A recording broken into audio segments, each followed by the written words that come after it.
Welcome to AIW Empower's interview series. I'm so happy to welcome our guest today, Amy Parker. Welcome, Amy. How are you?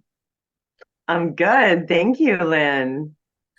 So let's jump right in and talk about your journey. Can you tell us about what your job is today? Well, my job today, I am a professional artist, and I also coach artists who are struggling to get their pieces out there in the world, especially online. So I coach them through the process on how to do that. That sounds really interesting. Before we dive further into that, I'd love to know where you started. Where did you start and how did you get here to doing this amazing job? Well, I'm pretty old, so where I started goes back many, many moons, but I'll try and speed it up for everyone. So I've always been creative my whole life, and I've always been an entrepreneur as well as having a love for creating art, which is kind of weird because usually artists, the creatives, are not really into the business end of things, but I totally am.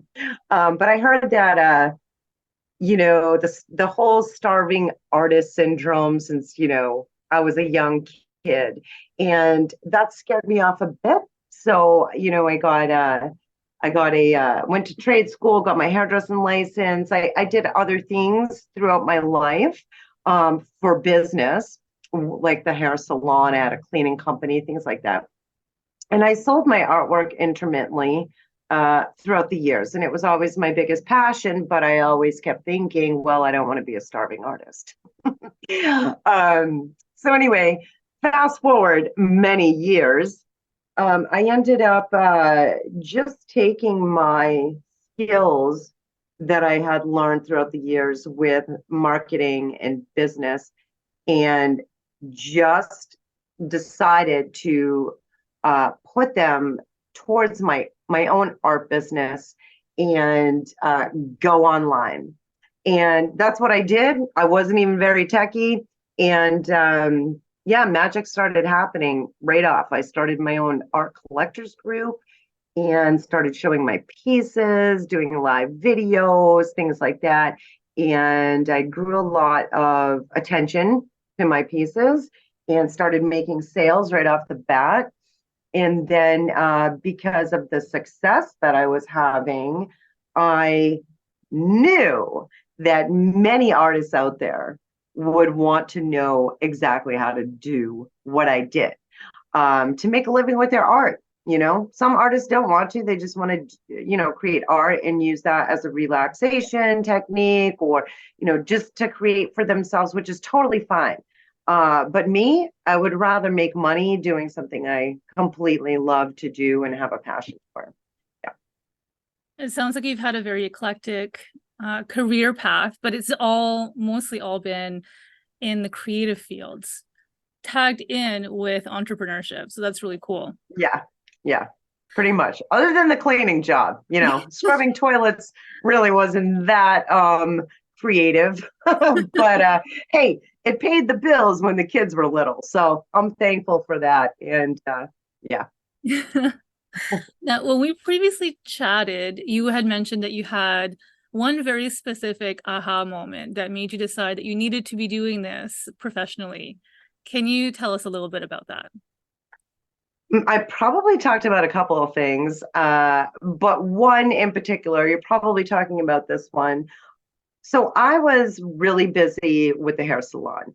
Being an owner of a business, sometimes it's hard to let someone else be in control. And I was having a very busy day, months, week, all that. But one day in particular, one of my employees could see that I basically needed a break because I am a workaholic. She's like, why don't you go home and relax? I'll take care of the shop for a couple of days. You really should take some time off. And I'm like, you know what? You are right. So I did do that. And I came home, chilled out, relaxed a little bit. And once I took a really, really long nap and woke up, my dog, my boxer, he's passed away now, but he so amazing. Anyway, he was laying on the couch next to me, and I'm like, you know what? I feel like drawing my dog. I haven't really done anything art related for a while because I've been busy at the shop, with the employees and the customers and all that. So I drew a charcoal drawing of my amazing dog, and I took a picture of it and put it online, put it on Facebook. And then, we had supper, went to bed, all that stuff. I get up in the morning and I had 5 orders for portrait drawings of other people's dogs. So, I messaged them back, and it was surprising to me because, um, I wasn't expecting that. It was just something fun that I did for myself. But then, I had so much interest in it. I did complete their artwork, but I told them all, I'm going to have to do this intermittently here and there because, as you know, I've got the shop and this and that. So I did complete the orders, but within that time frame, you know, I really started thinking. So when I opened my phone, I really did get that aha moment, like, geez, I wonder if I can just do this thing, just do what I love to do and make money with my drawings and paintings and my creativity.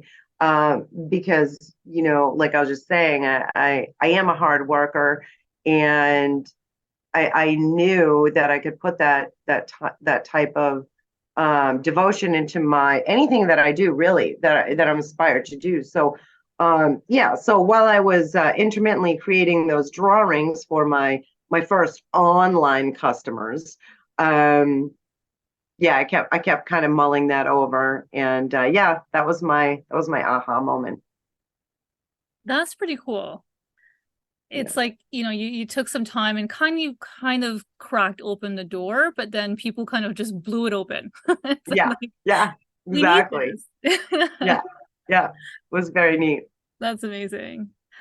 Now, let's go back, into your early days, but this could be in a lot of different areas because you've dabbled in different industries and whatnot. Can you tell us about a mistake that you made early on in your career? Hmm. Well, when it comes to art, I would say not charging enough right off the bat. And I think a lot of artists struggle with that. I still have sold numerous pieces on the low end of fine arts, uh, but I am a fast painter. So for me, if I could whip the paintings up and offer my collector base a great price, that was fine by me. But there were many pieces that I lowballed a little too low. So, and I do think that's a struggle. I know it is, because I help artists. So I know that that is a struggle. So I would say, as far as art goes, that would be one of the things. Yeah. And I'm curious, is there a typical scale when it comes to selling your art, and how do you decide? Yeah. There's a lot of opinions on this, but there is no universal way to price your artwork. It truly is. And I tell my members in my membership, I tell my followers when this question comes up, I mean, I can give you my 2 cents, but it really is up to the artists on how they want to do that. Now, for the most part, throughout my career, I priced per like time that it would take, plus materials, things like that. A lot of artists do charge that way. And I have recently, I still do, depending on what it is I'm creating, but I have also recently um, kind of switched gears over to pricing per square inch because I have quite a few big jobs that are coming up for me and things like that. So a lot of artists do that as well. They'll price per either per square inch or per time. So, but there's no right or wrong. It's really what feels good to you in your heart and soul as an artist. What do you feel like? I feel this is fair to me to sell it at this price. So Okay, so it's I'm sure a big learning curve because people have imposter syndrome and they want to get their foot in the door, but you don't want to devalue yourself. It sounds a bit complicated, but also, yeah, finding your worth at the same time. yes. Interesting. It's and now I'm seeing the painting behind you, and it makes me, well, first, I would love for you to tell us about this painting, if you're able to, if it's, This something one you, right here. hmm. Yeah. This one actually, there's a long story behind it. I don't even Okay. think I named this one yet. Usually I write my names on the back. I've sold hundreds and hundreds of paintings, actually even into the couple thousand range at this point in my life. So it's hard for me to remember all the names. So I usually like write them on the back to try to remember my title. This one I don't think I named yet, but it is a painting that I created in plein air. Well, I started creating it in plein air, meaning painting on site, like outside. I had brought the easel up to my daughter's house. She lives up in the mountains, and I got all set up. She has this beautiful landscape to look at, and it started raining. But I had recently taken a workshop on this new drip technique, it's called, that a lot of artists are doing. And I'm like, oh, this will be the perfect time for me to try out this drip technique. And I will basically, you put on a stroke with like fluid paints, and then you just kind of let it drip down through the canvas and kind of use that to create your piece. So anyway, I decided to try that, and I love how it came out. Um, and I believe in always learning something new every day. So that was my thing. I just had taken that workshop, and I'm like, okay, well, we'll try this out. So then because I'm big time into marketing and promoting myself as, a working artist and helping artists. So I did a little bit of attraction marketing, where I wrote myself a magic script, and I put it in. I wanted something to give my members, actually, because I'm always trying to think of new marketing ideas to help them out with. So I wrote this magic script, and I never give them anything that I don't try and test myself.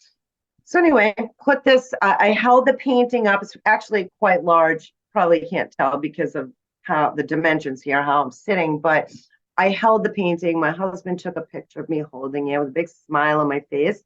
And that's another little tip for all of you artists out there. Put your face in your pictures. People love to see that you're an actual human and you created that.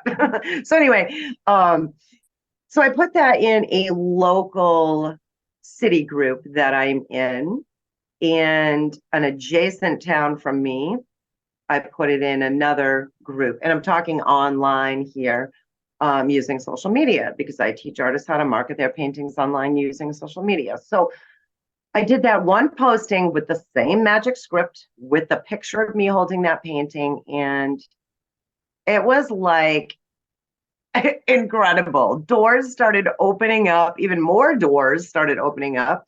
I got on the front page of my city's newspaper twice. Wow. And yeah, I just got another one just yesterday. My husband picked up the paper. He's like, oh my gosh, you're in the paper again.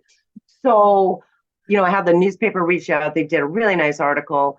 And I had numerous jobs, people, all these opportunities, people that were contacting me that wanted to hang my pieces in their Airbnbs. And I have a motel actually, where I have some pieces out already. I have 3 pieces there. I'm working on 5 more pieces for her. And yeah, I just went to meet with a director of our local mental health center. They would like to commission me for some work. So yeah, so that one post, just holding that painting, just did amazing things. So yeah, my members are pretty psyched about that, because I give them all the behind the scenes and step by step, and this is how you do it. And yeah. That's fantastic. And the painting is stunning. I really love it. Thank you. Thank you so much. I appreciate that. Is that your So doggy? it is my doggie. She loves to be on camera Oh every once my in a gosh, while if she's I'm so, chatting. oh my God. Hi. She's a little spoiled, but that's how we like them. Oh, adorable. Oh, she's gonna get into the microphone. She Um, wants to talk too. she would She love wants that. her time. She would love that. So let's pivot back to a bit more on the, well, not negative side, but on the obstacle side. What weaknesses do you have that you feel have impacted your career? And it could be in a good or in a bad way. Well, I will. First off, I don't like numbers.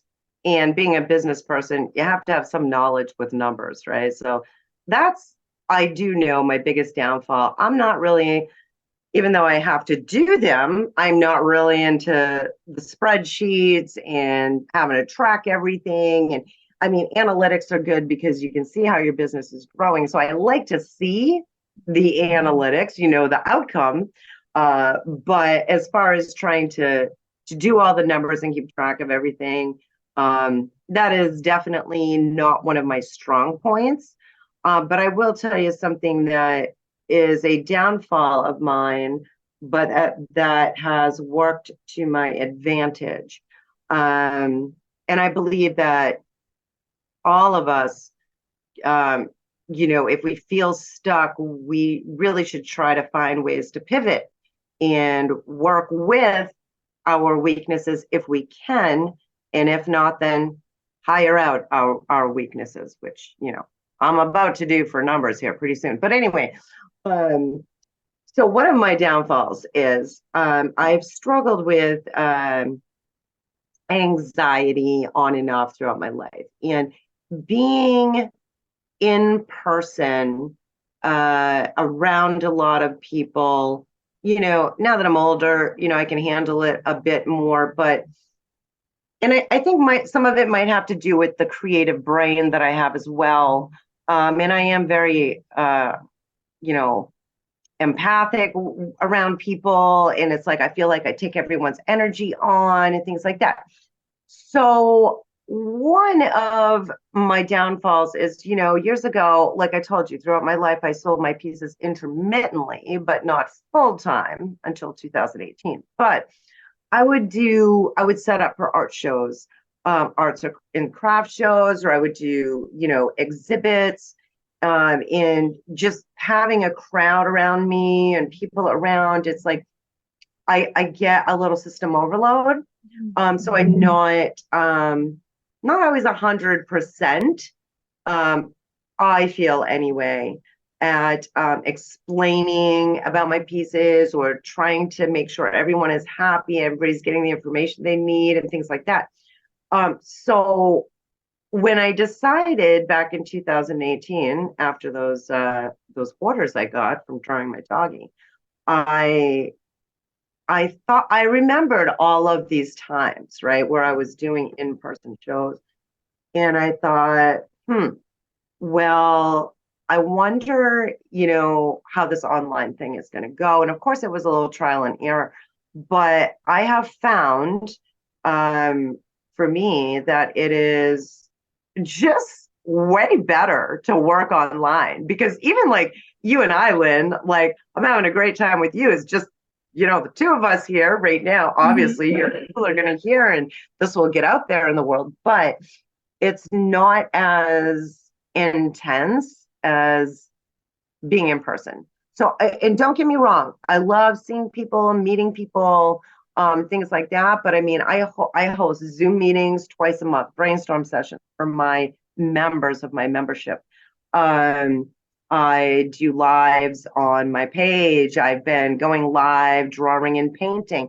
That's another thing that a lot of artists kind of sweat bullets with is when they're in person somewhere and if they're actually working, right? Even when I go paint in plein air, like if I go to a busy spot down by I live by Lake Winnipesaukee, huge lake. So if I go by like the docks or someplace that's public and people are walking, but they're all going to gather around. They're going to look and they're going to ask you questions.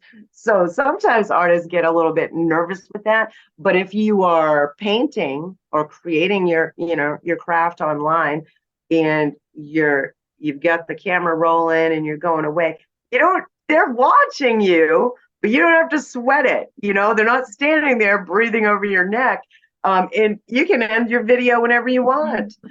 So to go back and just kind of recap here on that question, yeah, downfall would be a bit of social anxiety, but that I have transformed into, taking advantage of working online, which has worked out completely in my favor. So, And thank you for sharing that, because I feel like it's something that some people can probably really relate to, and it's something that's more openly discussed now than it used to be in the past.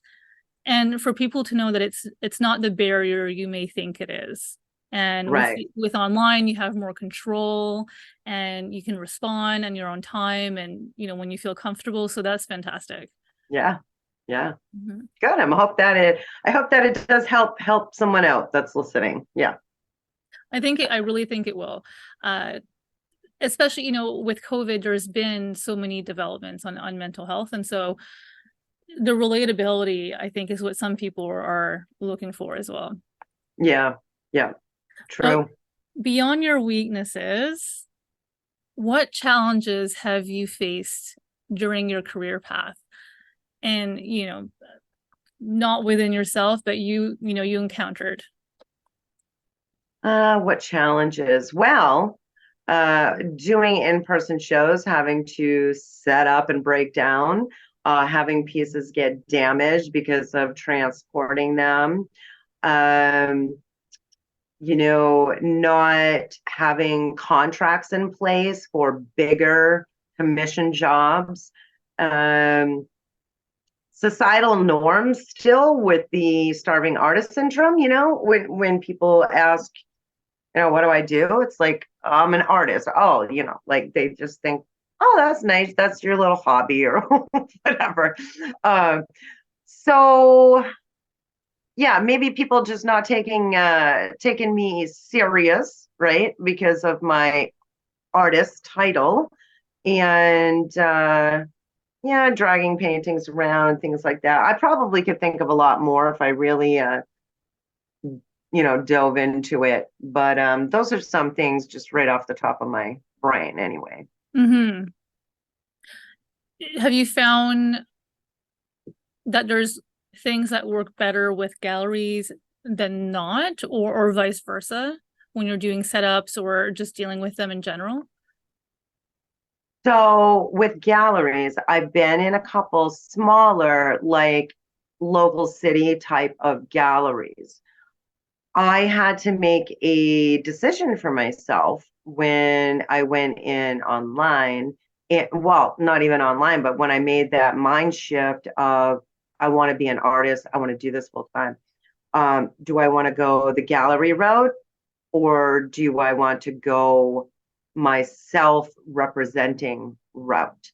So I chose to self-represent. Doesn't mean that I won't put a piece in a gallery here or there, if I get the opportunity, possibly, but I'm not actively looking to do that because of my own experiences and from learning, because I learn something every day. I'm always researching and reading about experiences and things like that. Galleries, they want to make money, and that's why they're a gallery, right? So we need to think business wise. We have to understand that a lot of artists are, oh my gosh, the gallery wants 40% or 50% or 60%.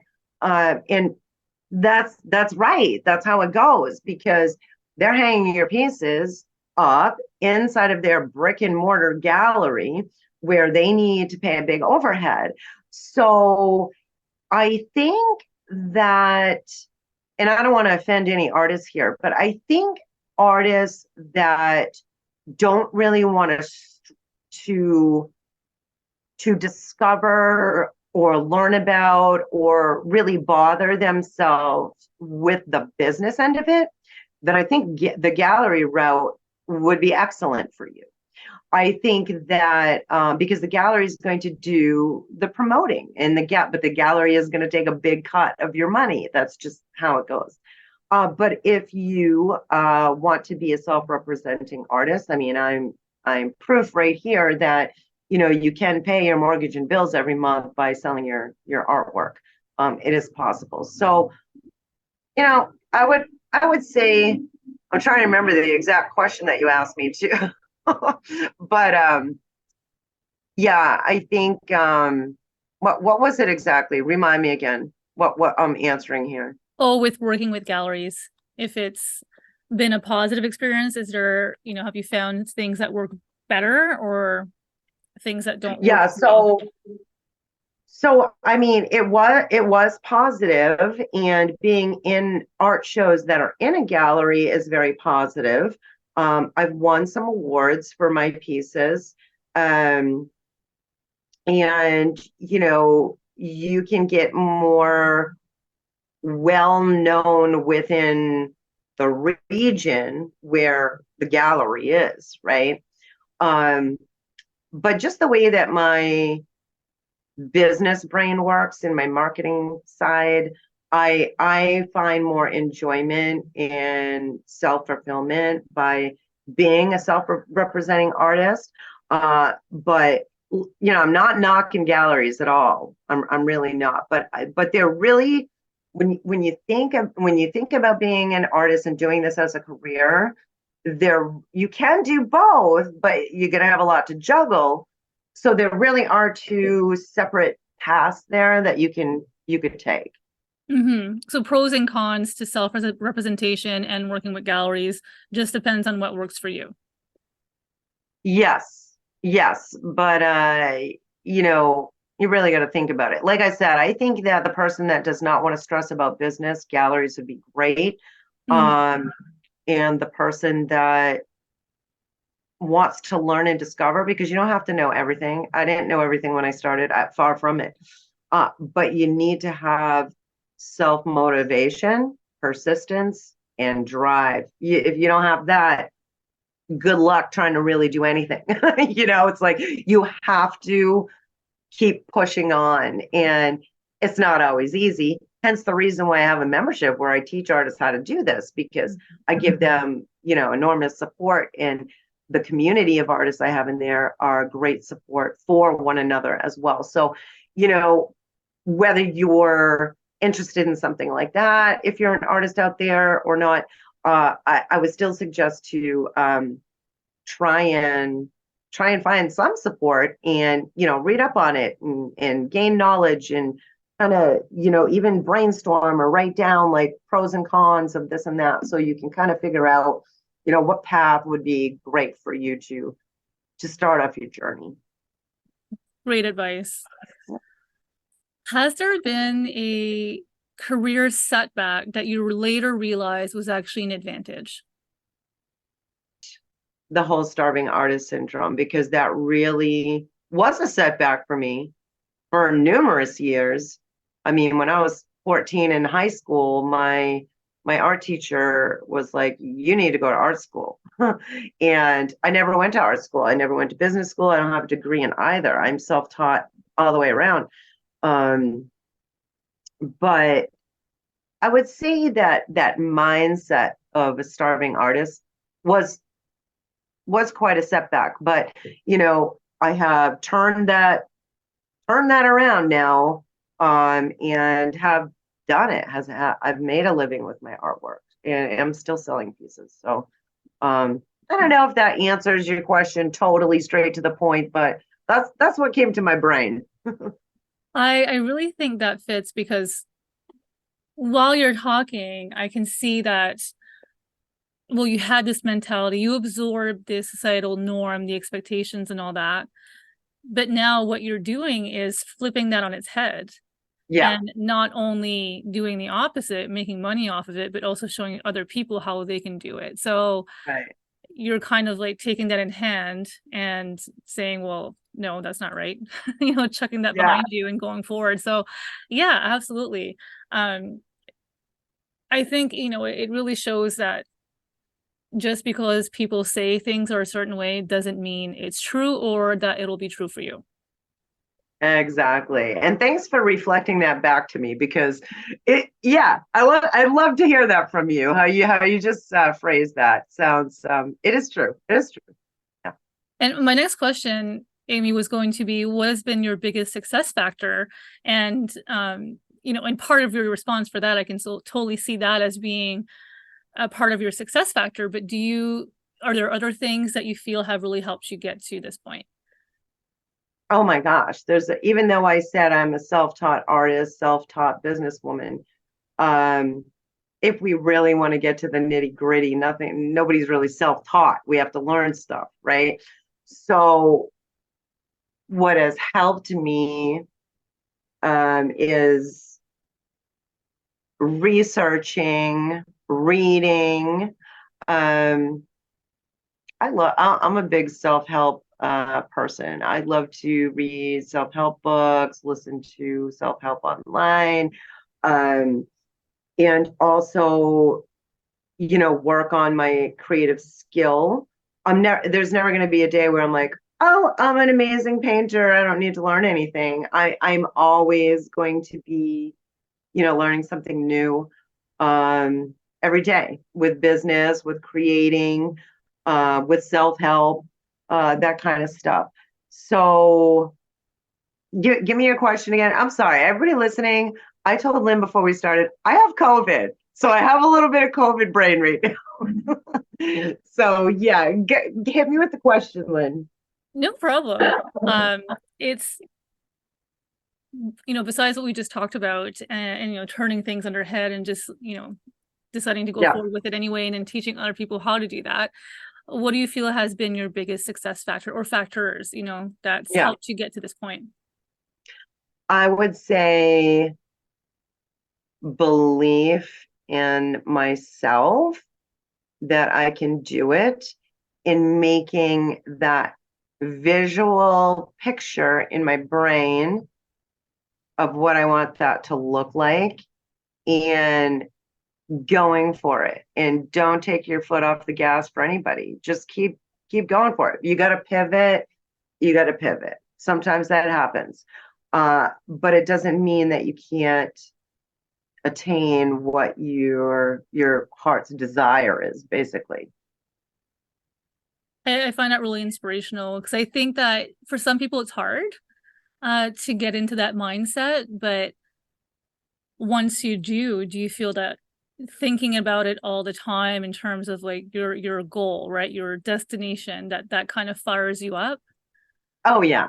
Yeah. And no doubt it is hard. It's very hard in the beginning, because when you when you want something but you feel like you are so far away from it and so detached from it, it seems impossible, right? It's like, oh, give me a break, like as if that's gonna happen to me.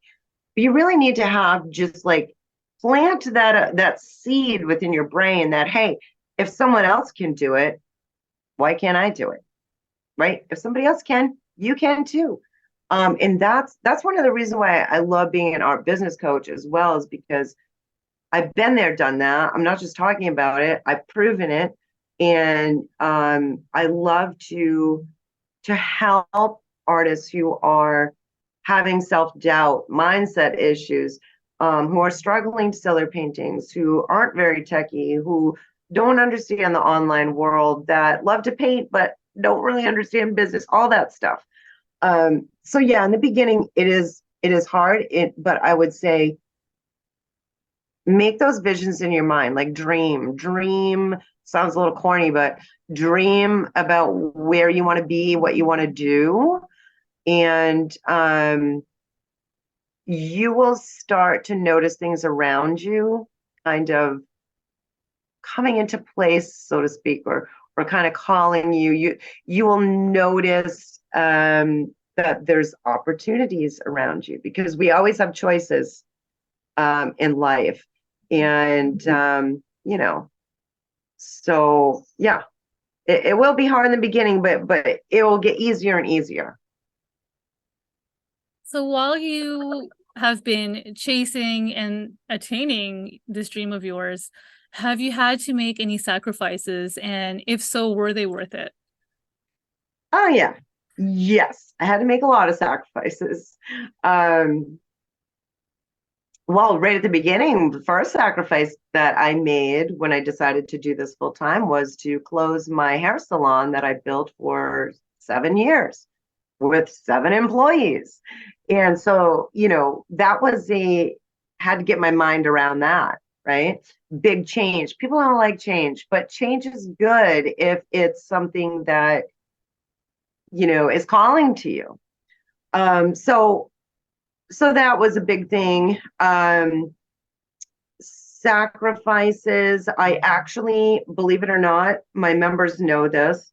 I when I closed the hair salon, I went to work as a waitress for about 6 months, and I'm really not a good employee. I'm very I'm an entrepreneur and all that, but for me, number one, I didn't even have to work because my husband literally makes enough money for us to survive. But I am just that hard worker. I want to always contribute.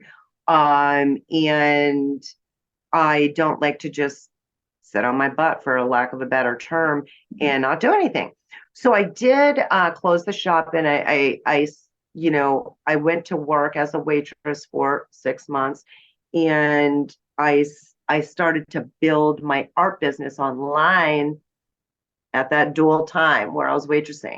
So when I had downtime, I would literally bring my phone and a little tripod to work. And when I had downtime, everybody's eating. I'm going to sit over here and do a little drawing or talk to my people, and started building that up. So once I felt like, I had a good enough following, then I quit the waitress job. It was fun though. It was a nice break from having to do the payroll and take care of employees and making sure everything was good for me to be an employee. And I've only been an employee a few times in my entire life, for a short time, by the way, because like I said, I'm not really a very good employee. But it was a break for me actually to do that. Um, a lot of other sacrifices. I was talking earlier about determination, persistence, motivation, the will to do this. Um, you have to have that ingrained in you. You have to start believing that within yourself. Get support. Like I said, I got a membership, but you can get support by finding someone that inspires you, or something that, someone that you believe in. Um, but I had to make sacrifices, like, my family wanted to do stuff, or I wanted to go somewhere, or whatever the case is. But you know what? I'm on the computer, or I'm sitting over here getting some paintings done, or I'm answering my art collectors, or I'm sending out invoices for all the paintings they claimed, or whatever it is. Like you have to, and I'm not saying you need to be a workaholic like me either, but have some sort of structure. But you need to be able to be your own boss and put those boundaries for work, even though I don't like to say work because it's actually fun for me, but so that you can actually get stuff done. So those are some sacrifices that I had to make. And years ago, and this was even before I was selling online a lot, as an artist standpoint, um, commissions. I mean, I'm gonna probably make a whole course on that at some point because I could go on forever with commissions. But um, I did have to sacrifice. Uh, it was my choice though, but I did have to sacrifice things that I wanted to create, for art pieces.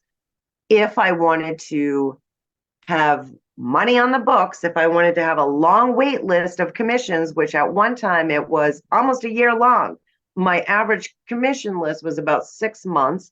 I don't take commissions anymore, by the way, except specialized jobs, which is one I spoke about earlier.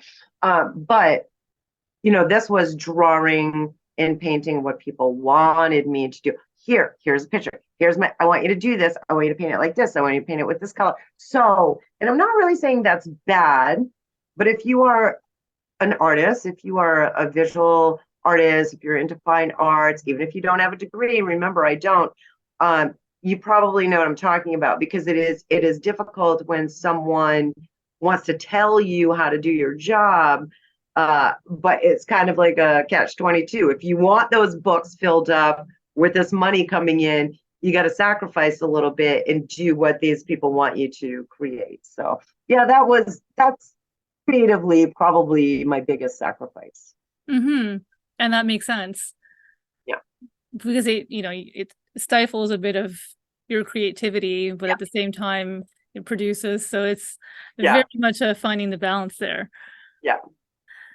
So with everything you're doing now, and everyone that you're helping, beyond this, where do you see yourself in 5 to 10 years?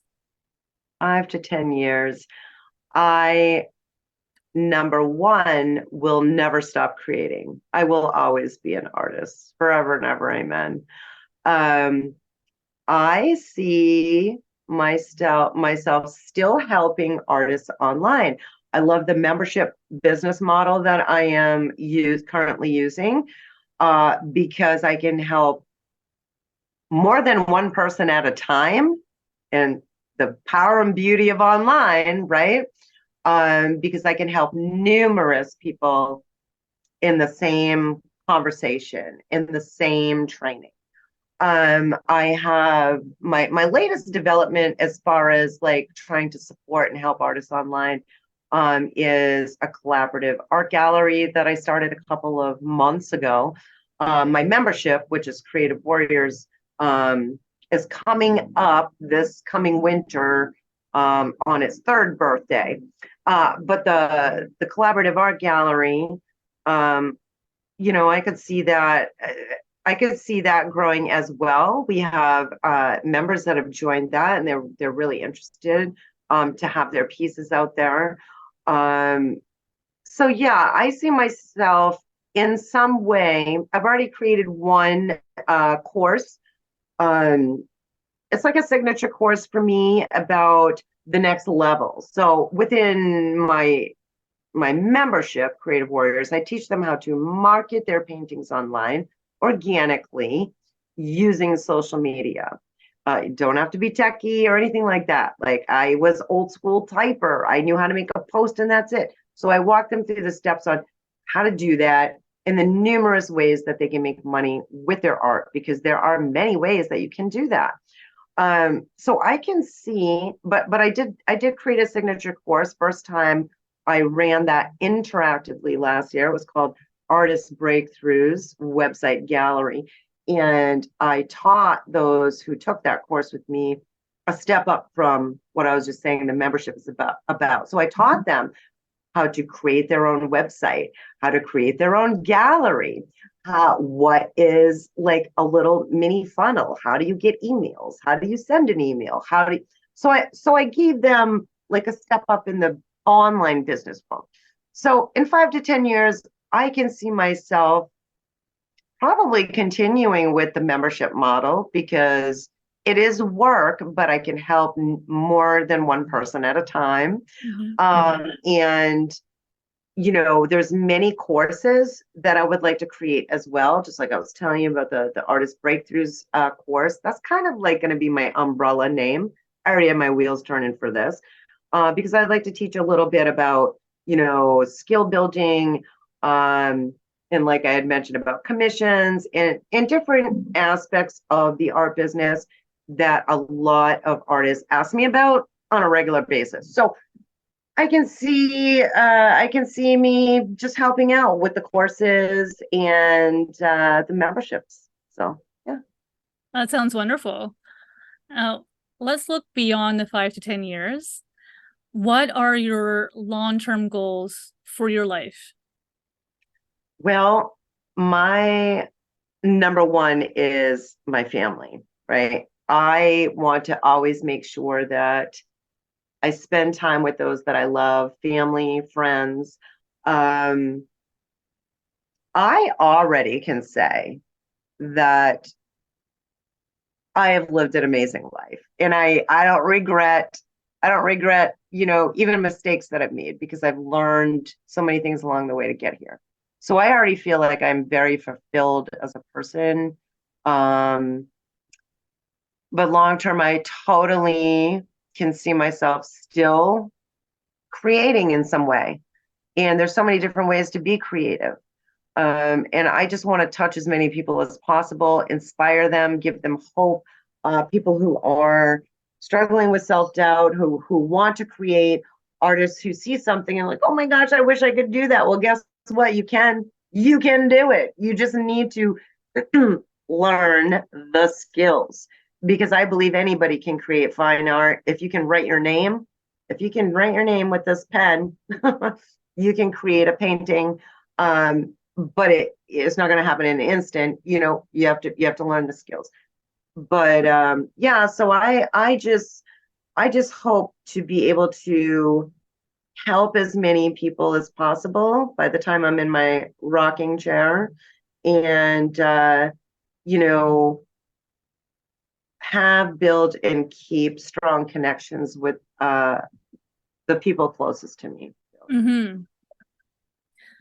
We previously talked about, you looking at your goal, your destination, and letting that lead you. And that seems to be a source of motivation for you. Are there other things that motivate you on a day-to-day basis? If you wake up and you're not feeling it, but you've got to finish your painting, you've got to add some more to it. How do you get yourself there? Well, nature, number one.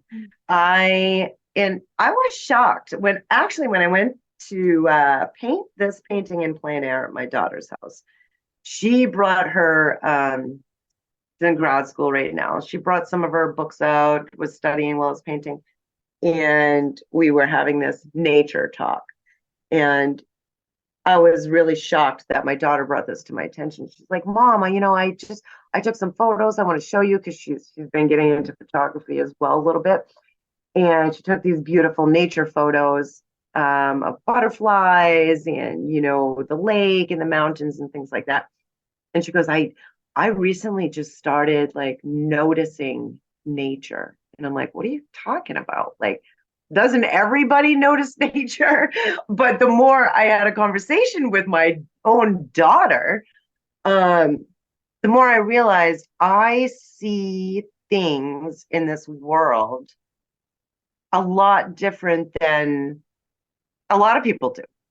And I notice little details, shape, form, color, and I could find it in a rock. I mean, so being out in nature really inspires me. I love to be by the ocean. I love to be in the mountains. I love just taking a walk around my neighborhood. So on a daily basis, Lynn, I take a walk every day. Hence this past week, okay, because I've been sick with COVID. But I did walk today and I walked yesterday, so I'm on the up and up. But the being outside and breathing fresh air and looking at the trees and the flowers, or if it's wintertime, looking at the white landscape, watching how the snowflakes fall, whatever it is, nature really, really inspires me. So yeah, that motivates me, that keeps me going.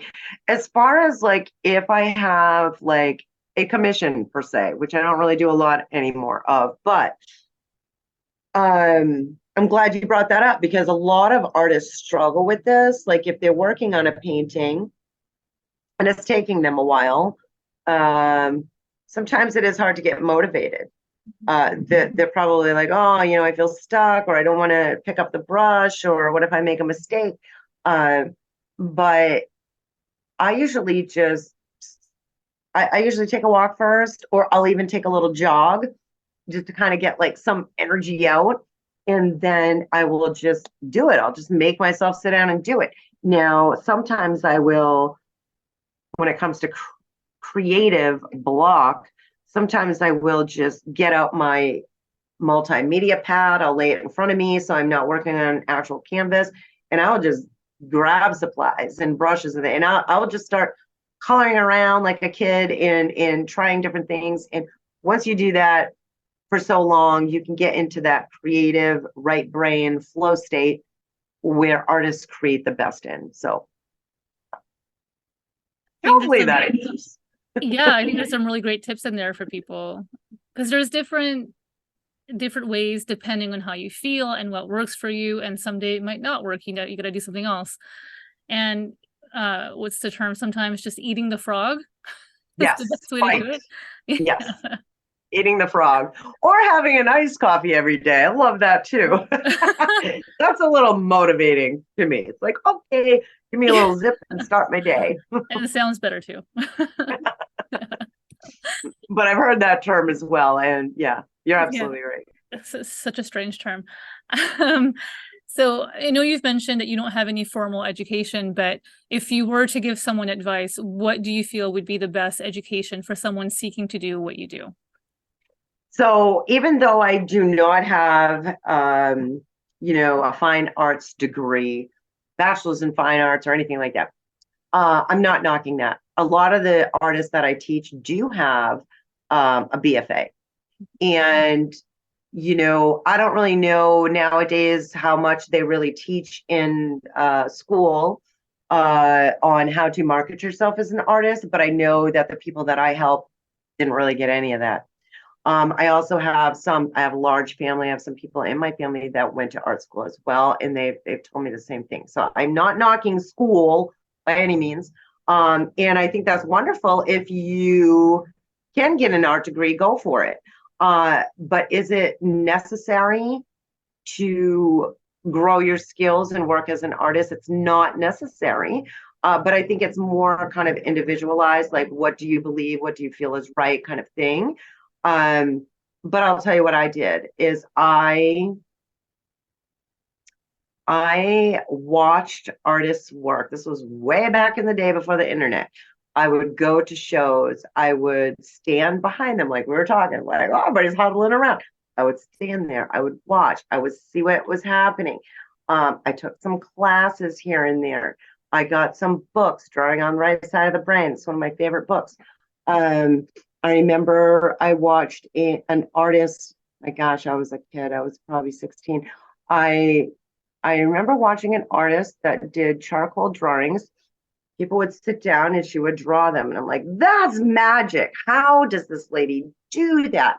So, anyway, I used to live in Old Orchard Beach, Maine, and this was at a place called Palace Playland. Any of you Mainers out there would be like, I know exactly where she's talking about. But anyway, so the artist was there. So every day I would go down and I would sit there for hours and just watch her do that. And fast forward, I kind of locked myself in the bedroom and worked really hard like she was doing. And I was looking at a picture, but that's how I ended up starting to get a likeness of a face. And then I ended up throughout my career doing the same thing, doing charcoal portraits of people, or caricatures, quick caricatures, sketches, or pastels of, people and animals, babies, a lot of kids. If you are doing anything in person, you're going to get a lot of wiggling kids. So fair warning there. And it's not like you're snapping a picture. You gotta get that likeness down on the paper. So find somebody that inspires you like that. Find a book that you find intriguing. Talk to other artists, go to vendor shows, see, just by listening to this podcast, you're listening to my background and some things that I have to say. Hopefully I'm inspiring you, but if not, then find someone that does inspire you, because you can literally make money as an artist. And if that is a passion of yours, why not? Right. So yeah, there's so many courses and classes and things. I was just telling you, I have those as well, right? So you can find ways to learn, discover, and always trust your gut. And what are you pulled towards? What makes sense to you? one thing that I've heard from many, many artists, and I've taken classes myself, and I took art class in high school, all that stuff, right? And my art teacher was amazing, though, Mrs. Sillick. So she was great. But sometimes here's a bit of advice if you are going to be taking a class or a course or going to school.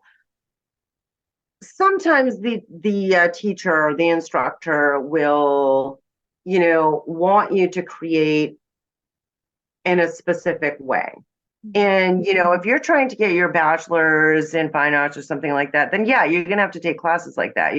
Art history and things like that. I've studied some art history on my own. I'm not like the biggest history buff or anything, but I've done my own studies. But there comes a point where you shouldn't listen to the instructor. Okay. There comes a point where you need to find your own voice as an artist, your own creative. Yes, we have to learn the basic skills in form, shape, contour, color, all this stuff, and placement of elements within a painting or whatever it is, composition wise. But there comes a time where you have to, excuse me, listen to your own inner voice. And what is it that makes you special? Why? There's something in Vincent van Gogh, right? I read his 800-page biography one time. My mother and I one summer. It was so funny. We did that together. But I remember this part in the book where um, he went to art school, but for a very short time, couldn't take it. I don't blame him. But his he was saying, they were describing that he was sitting at the table like a lot of these classes are. Like, you're sitting, there's something in the middle of the table that you're all creating, and his teacher would walk around and look at people's work. And I thought this was brilliant, that this teacher way back then even said that. He was looking at everyone's work, and he picked up, someone's piece, and he said, "This isn't good." And even though it looked exactly like what was in the middle of the room, whether it was, a human model or whether it was, a still life or something they set up, but he took the paper and said, and Vincent listened to this, right? It was his, probably right next to him, his neighbor or something. And the teacher said, "Yeah, this isn't good." And when Vincent looked at it, it looked exactly like what they were supposed to be creating. And so the kid got mad, and he's like, "What do you mean it's not good? I mean, that's perfect."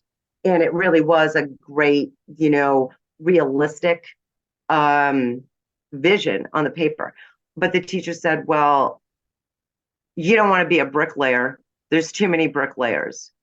And so back in that day, meaning, every brick is laid exactly the same, building a building, whatever, right?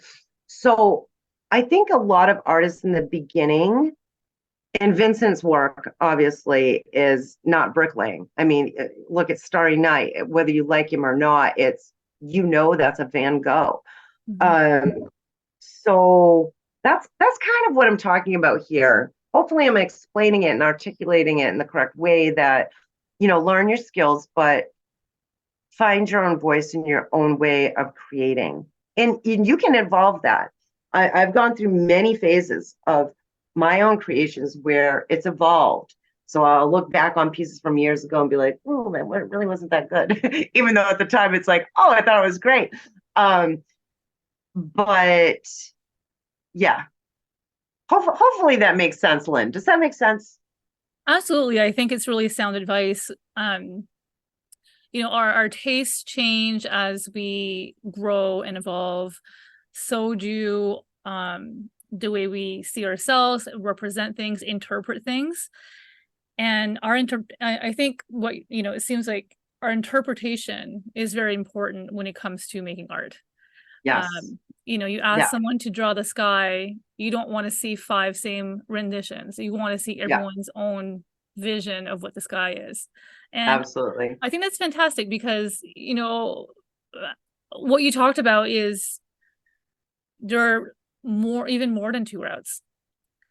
the typical education, taking the program and whatnot. There is self-education through all the different avenues that you have access to, especially now. We have Yeah, access to so many different things. And if you don't like this teacher, then there's yeah, 500 more. Or doing a mix and then listening to yourself also as you're applying your yeah, skills. yeah, yeah. So it's So really like, like to if each person. somebody if somebody wanted to be an art therapist, then yes, you need to go to school, you need a degree for that. So like I was saying, just to tie it all in, it's really you really got to do a little bit of self introspection and kind of figure out what is my goal here. And you don't have to see years and years down the road, right? You can just see 5 years, Mhm. or whatever it is, and just take that first step. But have like some sort of vision and some sort of goal in mind. Yeah.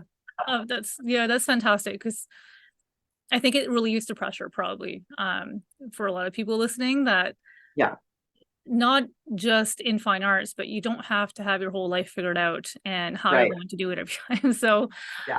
that's really great.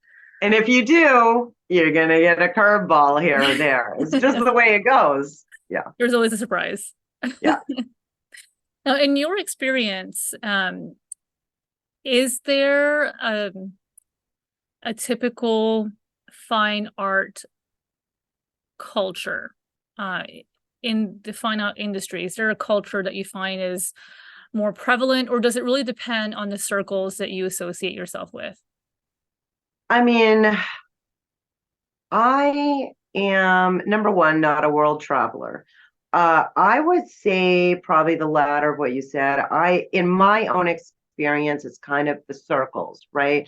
And I think about galleries, even like if you're going to approach a gallery, or send them an email or whatever it is, you need to investigate that gallery. You need to look at who are the artists in there, what are they creating, because I guarantee it's not really a mix match of a bunch of different things. It's probably, mostly landscape paintings, or it's mostly abstract or contemporary or modern or whatever. So even, you know, there's like little cultures like within those realms.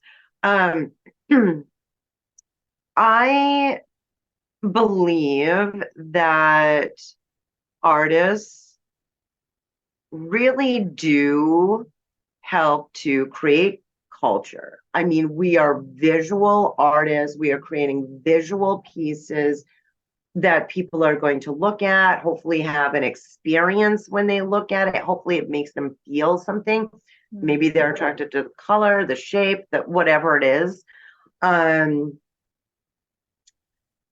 that's really a big question, but you know, you know what I like to do is I like to look online at like Wayfair or whatever, like different places, like what are the prints that are selling? What is the furniture that is selling? What is the fashion that's going on? Things like that, because a lot of times artists can take little bits and pieces from what's out there, what's popular. And it's not like you have to fit into a cookie cutter and follow all the trends, but some things are trendy, and it kind of goes back again to like what you feel like you want to create or what you want your voice to be and things like that. But you know, I love to create abstract paintings. I've sold many abstract pieces as well. And most of my abstract pieces were like bold colors, bold line, non-representational types of art, where you can kind of get lost in it. You can kind of interpret it your own way. You can think. They're thought-provoking kind of pieces. Not everybody likes abstract art. Most people don't understand it. Um, but those people that do, that's like another little culture right there. And I don't really know. what else to kind of say on this topic, but I believe that we can definitely help to shape culture within our own little tiny communities, for sure. That's pretty cool because, it goes to show with impact and to the people who don't necessarily value art or don't understand, um, it really is larger than that because they're not seeing the larger picture of how art comes into it and impacts them in ways they don't even see. Yeah, yeah. It is, a lot of people do like it. They love looking at pieces, and everybody has their own taste and style, right? So maybe you would hang an abstract, maybe you wouldn't. Maybe you'd prefer a sunset, maybe, you'd prefer a sunflower. Who knows what it is, because we're all individual people. Um, but once you like, if someone's never even been to a gallery or a museum, I mean, I urge you to go. And don't just like look at a piece and be like, oh, that's a flower. Like really look at it. Like, what was the artist thinking when they painted that? Like, all these creations really can give you an experience. And are you going to feel something and be connected with each piece? No, because we are all individual people. Some Mhm. things you will love, some things you will hate, some things you may kind of like. Um, but anyway, that's what I wanted to just add to that. Mhm. And we're talking about culture, but um, are there certain issues and or trends coming up in the industry that those who are interested in pursuing fine arts should be aware of, like things like AI or different new things and progressions coming out in the Yeah, world? it's so funny you brought that up, right? I think that we really need to bring it up as artists and talk about it. This subject has come up in my members' meetings inside of my membership as well. And, a lot of artists are like, oh my gosh, I'm getting scared. And I have one member in particular, oh my gosh, amazing painter, watercolorist. And she's also really, really techy and great at graphic design and creating with AI. So years ago, when like digital stuff was coming out, and I remember my first art show, my first art exhibit that I was a part of, where they had a category for digital art. I was like, what? What the heck is that? And there were so many of us, right, on reception night. We're drinking our wine, eating some grapes, and we're like, what is this thing? Like, is this really art? Everybody has an opinion on that. My opinion nowadays is it's definitely art. Now that I'm a techie person, I work online, I run a business. That is no easy feat to gain tech skills and to create graphically like that. Like it is a lot of work. So do I feel like it's art? Yes, I do feel like it's art, but I also feel, this is just my opinion, that it is a different type of art. I mean, it is in a different realm in its own category.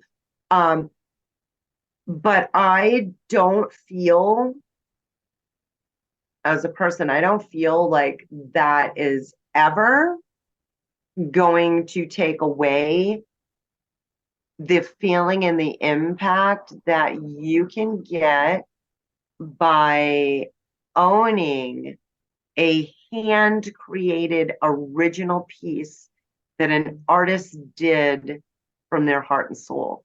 It's tangible. It's special. It's right there. I'm not saying digital art is not special. It is. It's amazing. Like even my own member, she does great stuff. Um, but there is a difference there. So a lot of artists are kind of shaking in their shoes, like, oh, I mean, you can create so many gorgeous things. I've played around with it. I'm gonna always remember I said I'm always learning something and trying things out. That's how we know, oh, do we like this? Is this something we can use? Is whatever. So I've tried it out myself as well. But I don't think that as a professional artist, an upcoming artist, an aspiring artist, I don't think we need to really sweat it too much with that. Yes, this is the way the world is going, and we should not push it aside. It's a part of the world now, and we are going to be using more AI. I use AI for working online, right? To do some back end things and stuff like that. Um, but I still don't think it's going to take the place of actual, tangible, hand created art. That's just my opinion. And it's occurred to me as you're talking about it that it may come a time where it's like handmade quilts, whereas if you have a handmade painting, it'll be worth so much more than an Yeah, AI generated piece of yeah, art. yeah. I believe that's true as well. Good point, Lynn.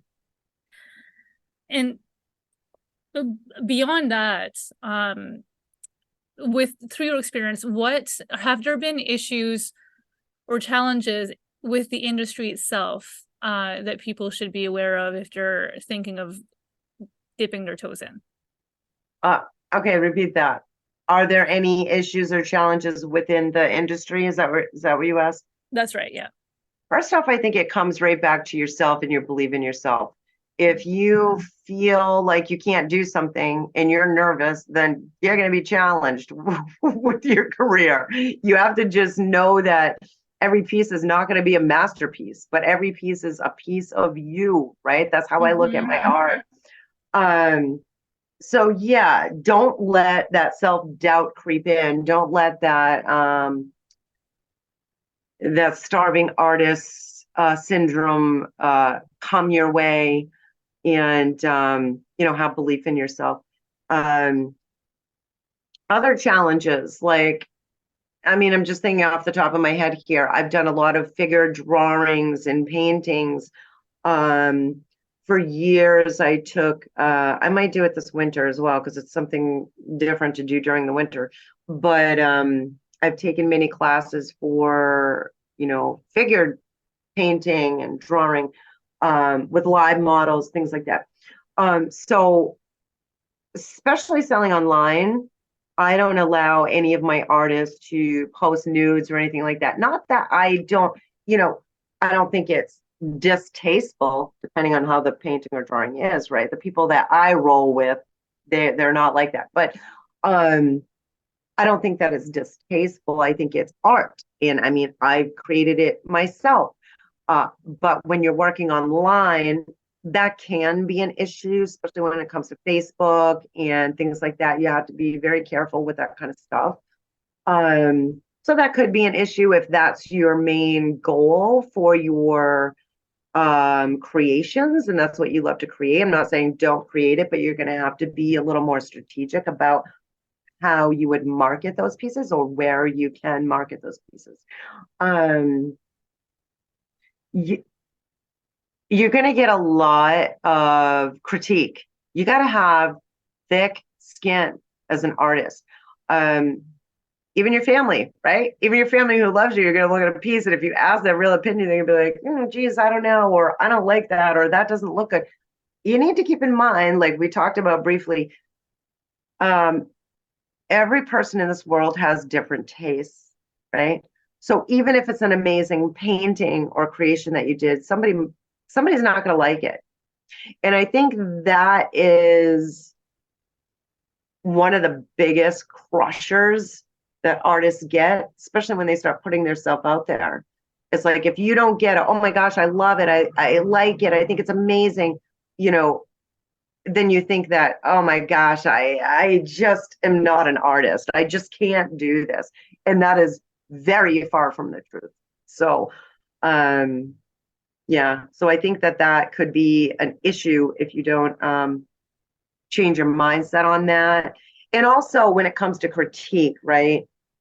There's a big difference with someone criticizing your work or trying to make you better, not just with art, but with anything in life.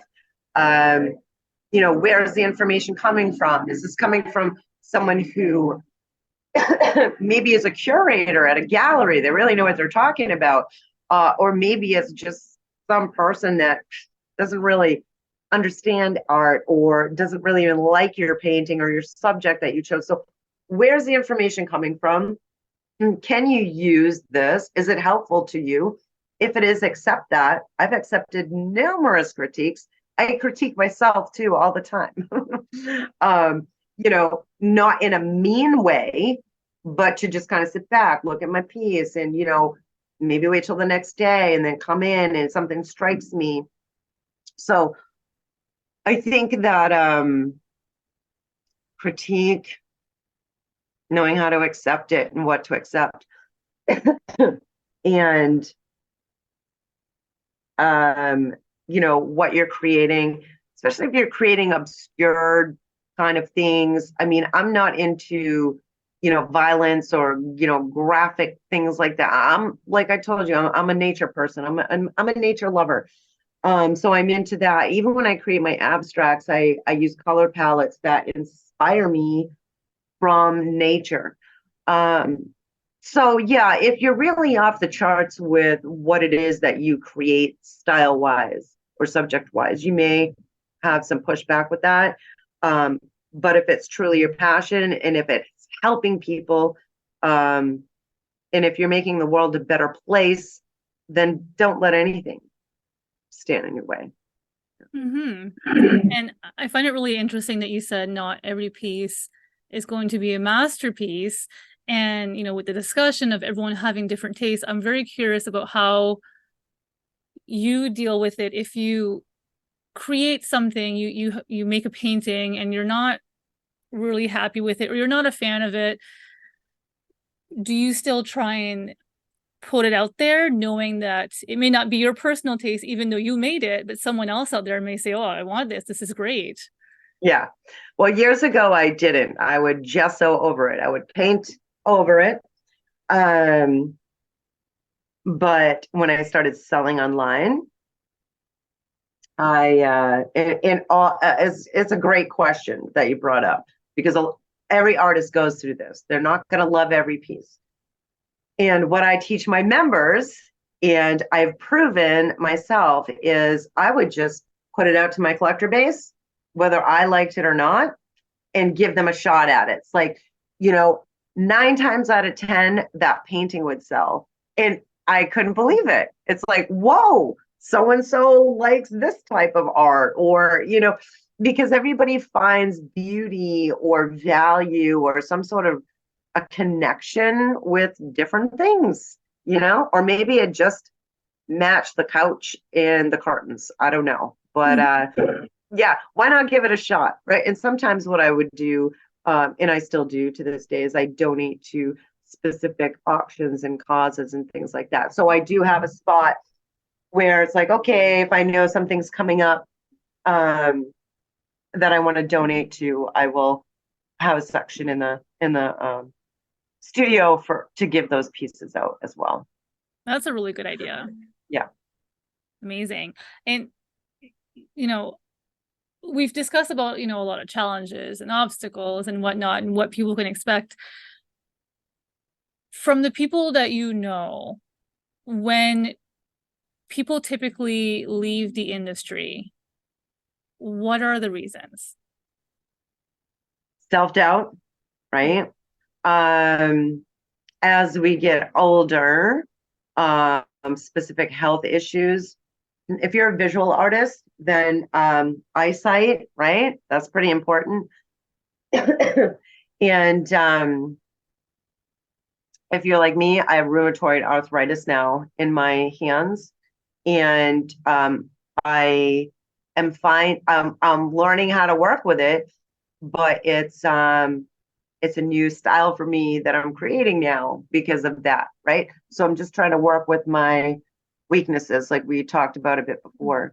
But I would say, people that stop painting or stop creating, I think that they get that. I think first and foremost, they just get that thought in their brain. Like we were talking about critiques, somebody's told them something and it made them feel horrible about themselves. Don't let that happen to you. You are your own person. Every one of us is unique. Every one of us has some special thing to give to this world. And if that's creating for you, then keep on creating. If my arthritis got really bad, I literally would paint with a paintbrush in my mouth. Like I will find a way to do it.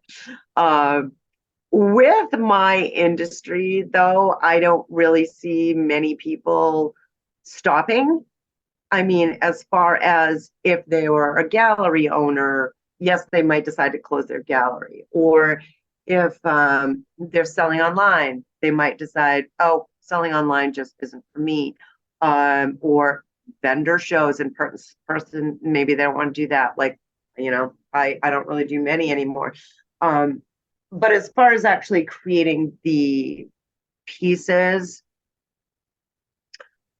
I don't know too many that just completely stop. I know some people in my own family even that have had artist block, like writer's block, Mhm. for and all artists go through this, but for a long time, like sometimes it can last years. But they still end up creating eventually. And I did give some tips earlier during this podcast about, how to get through some of that artist block. So hopefully that helped. But yeah, because it is a creative skill, I don't think that too many people really give it up. I think they just kind of shift forms and change how they're presenting it and how much they may be creating, to put it in a nutshell. And I can see how that would work for people because it's more of a passion when you're doing this kind of work. So it's going to come out some way. Yeah. Yeah. Can you tell us about what a typical work day or work week is like for you, if that exists? Yeah, it exists. So I get up in the morning. I try and get up early. I don't set my alarm unless I actually have a meeting in the morning. But let me take a sip of water and then I'll tell you.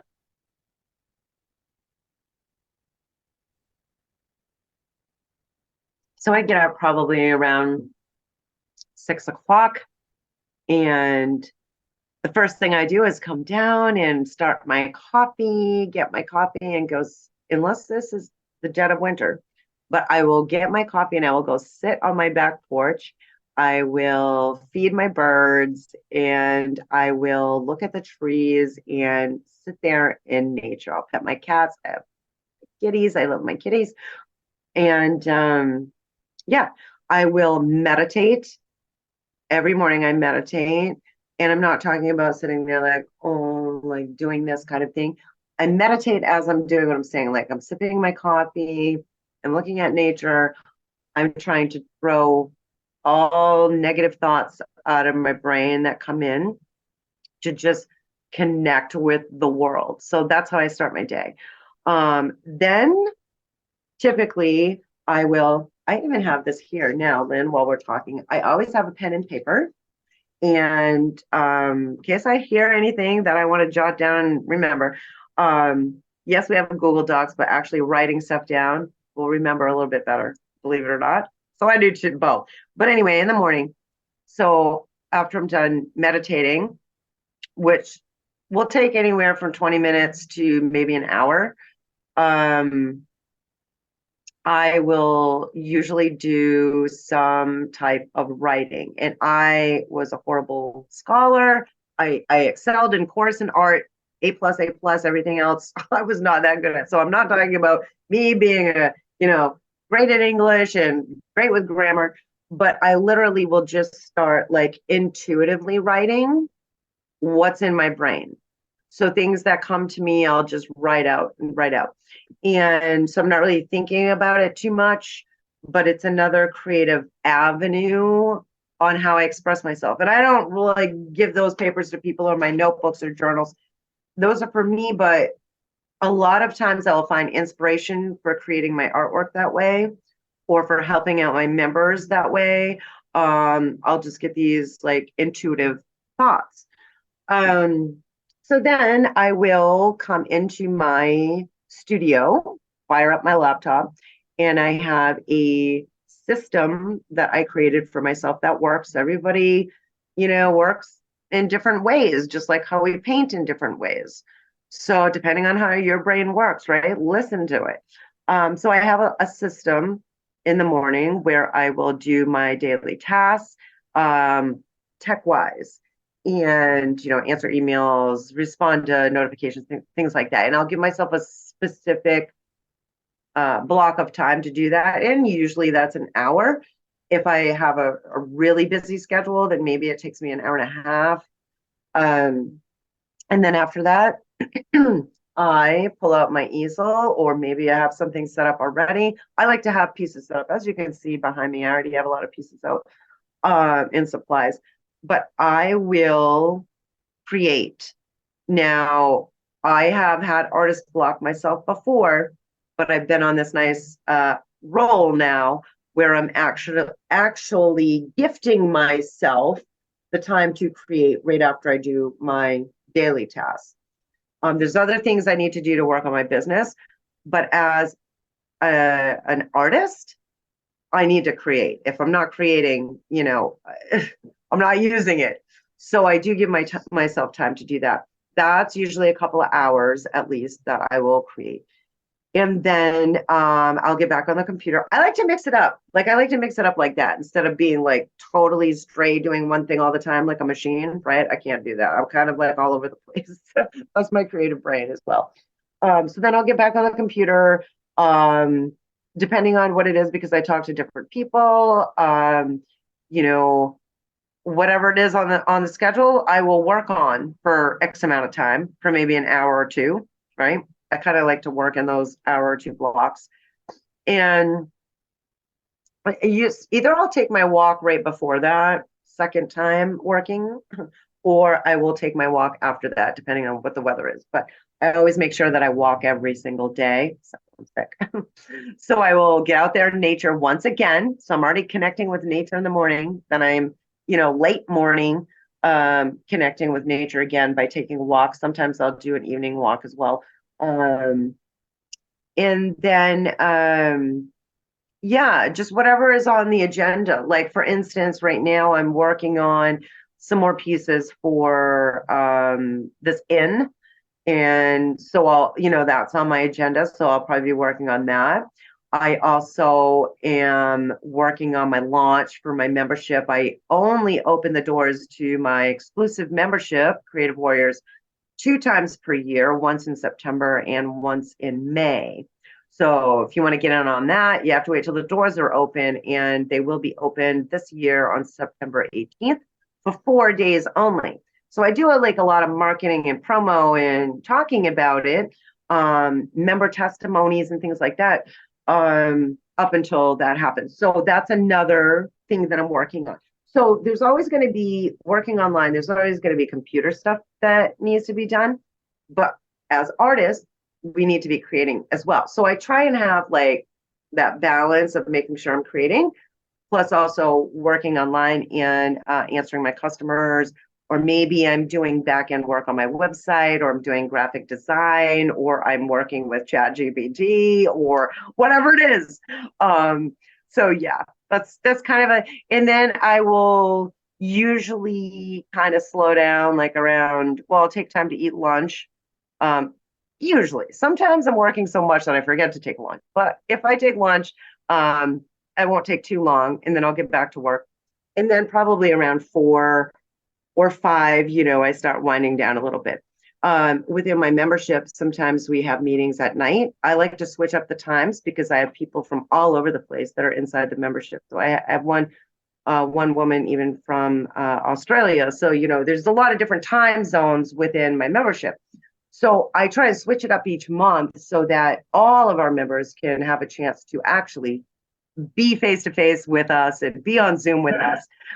So sometimes I have night meetings. So if I do, then I will, make sure that I stop a little earlier, maybe like around 4 o'clock or something, so I can take a little mental break and, do whatever. Maybe I'll clean my house a little bit. I don't cook. That's something that I just don't like to do. I get paid, but I don't like cooking. I can do simple stuff, but it's not really my jam.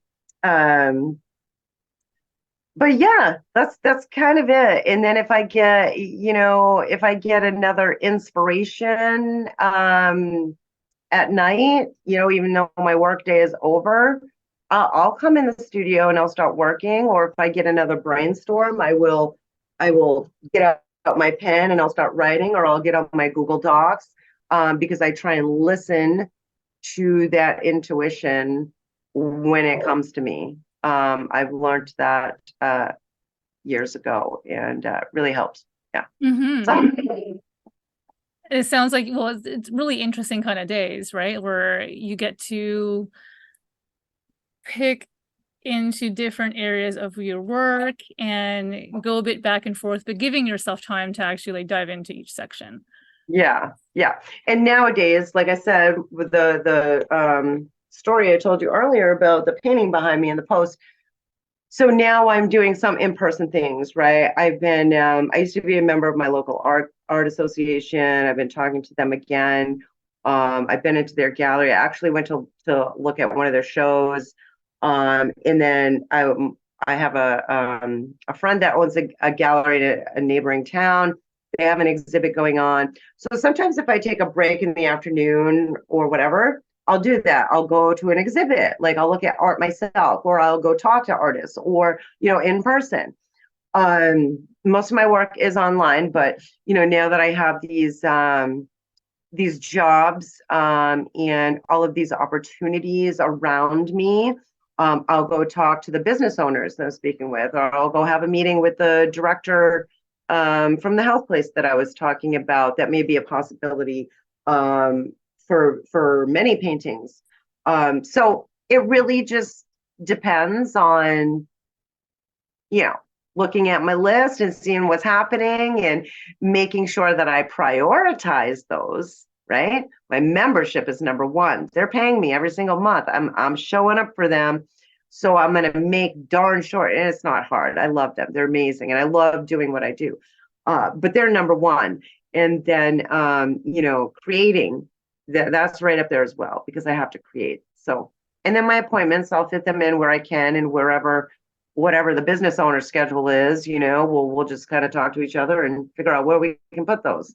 So yeah, but you're right. It definitely has some diversity to it for sure. And I like that, because I could never work you know, like a factory job. And I'm not saying people that do that, it's bad. I mean, I have friends that do that, but I just can't work that type of job. I need to be moving and creating and thinking and meditating and all that. More flexible, something that gives you a Yeah. little bit more freedom of task. Yeah. Yeah. Exactly. So let's do a hypothetical. Imagine that your industry, your current job, everything that you do is suddenly eliminated as an option. It's not something that you can working anymore. It's not available in the world. What do you feel or think? What industry or work do you think that you would dive into? Self-help. I would be a self-help coach for sure. Is there something that attracts you to it? You mentioned earlier art therapy. Yeah. Is that something that you feel therapeutic through art, and so Oh you can yeah. bring, yeah. Yeah. Yeah. I just I love helping people in my own way. Not every single person is going to connect with me, because we've talked a lot during this podcast about, different people, different styles, different tastes, things like that. But I'm all about trying to help people realize their own potential, and to kind of quiet those horrible thoughts our brains give us sometimes, right? The Mhm. negative self-talk, and pump them up, and show them that they have all this inside of them, no matter who you are. You have a special gift to give the world. You just have to find it within yourself. That's what I believe anyway. Mm-hmm. Well, Amy, I want to thank you so much for joining me today. I think that people are really going to find your words really helpful. But before I close this off, I'd love to give you the floor. If you can take just a moment to give people who are considering going into this field or creative people in general advice that they can take with them today. Well, don't be afraid. Paint and draw like you're a kid, right? Get those creative juices flowing. Don't be afraid of what people are going to say about your work or how they're going to interpret it. When you're creating, do it for yourself and feel good about it. Um, if you want to sell your pieces, if you want to do this for a career, just know right up front, not everyone's going to like your piece. And that does not mean that you're not a good artist. It doesn't mean that at all. There's many, many people out there who will like your piece. Um, Always learn something new every day. Going back to that as well, I think that's super important for us all to know, no matter what industry you are in. Um, Practice, be easy on yourself, and create pieces that you're inspired to create. You want to make abstracts, make abstracts. If you want to paint landscapes, paint landscapes. Unless you're taking an actual class where you're learning a skill and a step by step, then create what you love to create. Yeah. Thank you so much, Amy. Yeah, you're welcome. Thanks for having me, Lynn. Appreciate it.